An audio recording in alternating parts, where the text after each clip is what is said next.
বাঙালি বিয়ে সিরিজের একদম শেষ লুক অর্থাৎ কিনা বউ ভাতের লুক নিয়ে আমি আজকে চলে এসেছি। দুপুরে ভাত কাপড় রিচুয়ালের পরে নতুন বউকে ঘি ভাত পরিবেশন করতে হয় সকল আত্মীয় স্বজনকে। আর এই রিচুয়ালটিকেই এক কথায় বলে বউ ভাত।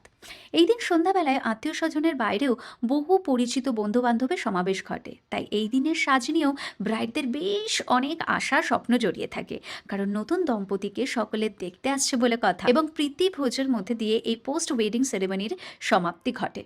এই দিনে সাধারণত সাবেকি সাজিয়ে দেখা যায় ব্রাইড গ্রুমকে, কিন্তু সকলের ব্যক্তিত্ব সমান নয়, তাই পছন্দগুলো কখনো কখনো ভিন্ন হয়ে যায়, এবং অনেকেই বাঙালি সাবেকি পোশাক ছেড়ে লেহেঙ্গা বা ব্লেজার স্যুট এগুলোতেই স্বচ্ছন্দ বোধ করে। তবে আমার লুকটি আজকে থাকলো বাঙালি সাবেকি আনাকে মাথায় রেখেই, চওড়া করে সিঁথিতে সিঁদুর, মাথায় ঘোমটা দিয়ে। তবে এটা তো গেল আমার বাঙালি বিয়ে সিরিজের শেষ লুকবুক। তো এই 7টা লুকের মধ্যে সব থেকে পছন্দের লুকটা কোনটা ছিল তোমার জন্য?